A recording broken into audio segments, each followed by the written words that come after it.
శ్రీమాత్రే నమః. నేను మీ చిర్రావూరి. మనకి లక్ష్మీ కటాక్షం సంపూర్ణంగా లభించాలంటే మన ఇంట్లో లక్ష్మీదేవి అడుగుపెట్టి స్థిరలక్ష్మిగా మన ఇంట్లో ఉండాలంటే యథార్థమునకు లక్ష్మి స్థిరముగా ఎక్కడా ఉండదు. ఆవిడ చరలక్ష్మిగానే తిరుగుతూ ఉంటుంది. కానీ కలకాలము మన ఇంట్లో లక్ష్మీదేవి కొలువుండాలంటే మనం కొన్ని పద్ధతుల్ని పాటించాల్సి ఉంటుంది.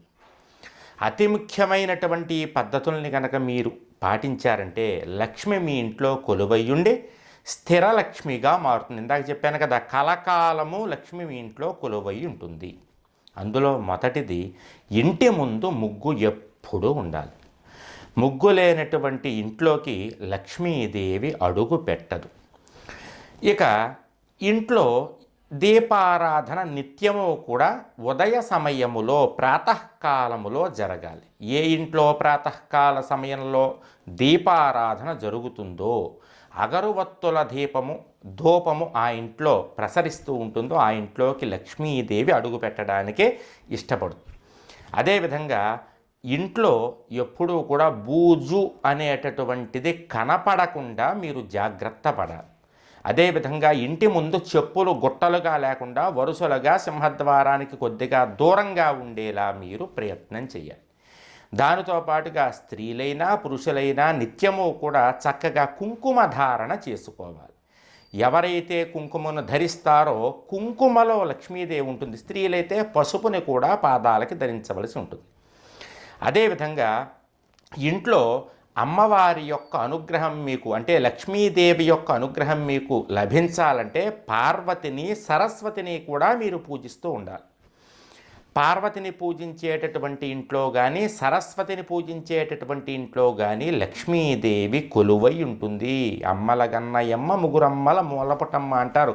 ముగ్గురమ్మల్ని మనం పూజించవలసిందే. అప్పుడు మాత్రమే లక్ష్మీ అనుగ్రహం కలుగుతుంది. అదేవిధంగా సరస్వతీపుత్రుల్ని గౌరవించాలి. సరస్వతీపుత్రుల నుండి మనం ఉపకారం పొంది వాళ్ళకి తగినటువంటి మూల్యము, అంటే వాళ్ళకి ఇవ్వాల్సినటువంటి ద్రవ్యం కనుక మనం ఇవ్వకుండా ఎగ్గొట్టేశామంటే సరస్వతీదేవి కోపం వస్తుంది. తద్వారా సరస్వతి తన అత్తగారైనటువంటి లక్ష్మీదేవికి చెప్పి ఆ ఇంట్లో ఆవిడ కూర్చోకుండా బయటికి పంపించేస్తుంది. అందుకని సరస్వతి అనుగ్రహం ముందు మీ ఇంట్లో ఉండాలి. దీనితో పాటుగా అతి ముఖ్యమైనటువంటిది, స్త్రీలను గౌరవించాలి. తల్లిని, చెల్లిని, భార్యని, పక్కింట్లో ఉండేటటువంటి స్త్రీలందరినీ కూడా సాక్షాత్తు అమ్మవారి యొక్క స్వరూపంగా భావించి కనుక మీరు పూజించారంటే లక్ష్మీదేవి ఖచ్చితంగా మిమ్మల్ని అనుగ్రహిస్తుంది. ఈ పరిహారాలన్నింటినీ కూడా మీరు జాగ్రత్తగా పాటించారంటేనే లక్ష్మీ అనుగ్రహం మీకు కలుగుతుంది. లేదు, అదృష్టవశాత్తు పూర్వజన్మ యొక్క కర్మ ఫలితం ప్రకారం మీకు లక్ష్మీదేవి ఒకవేళ వచ్చేసినా అనుగ్రహించినా మీరు ఈ పద్ధతులు కనుక పాటించకపోతే ఎక్కువ కాలము మీ ఇంట్లో ఉండదు. మీ ఇంట్లో అంటే మన ఇంట్లో ఉండదు. అందుకని లక్ష్మీదేవి కలకాలము మన ఇంట్లో ఉండాలంటే ఖచ్చితంగా ఈ పద్ధతుల్ని పాటించండి. ఈ పద్ధతుల్ని పాటిస్తే లక్ష్మీదేవి మీ ఇంట్లోకి ఖచ్చితంగా వచ్చి తీరుతుంది.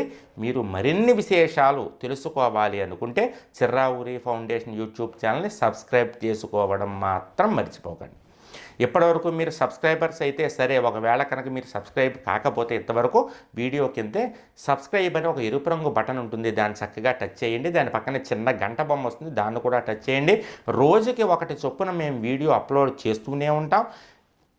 ఆంధ్రదేశంలో తెలుగువారి ఇళ్లల్లో ఆడపడుచులందరూ కూడా సుఖ సంతోషాలతో లక్ష్మీ అనుగ్రహం పొందాలనేటటువంటిదే నా తపన. దానికి సంబంధించి ఇంట్లో లక్ష్మీ అనుగ్రహం మీకు కలిగే విధంగా ఎప్పటికప్పుడు కొత్త రహస్యాలని చెబుతూనే ఉంటాను. కాబట్టి మన చిర్రావూరి ఫౌండేషన్ యూట్యూబ్ ఛానల్ని సబ్స్క్రైబ్ చేసుకోండి. జయం.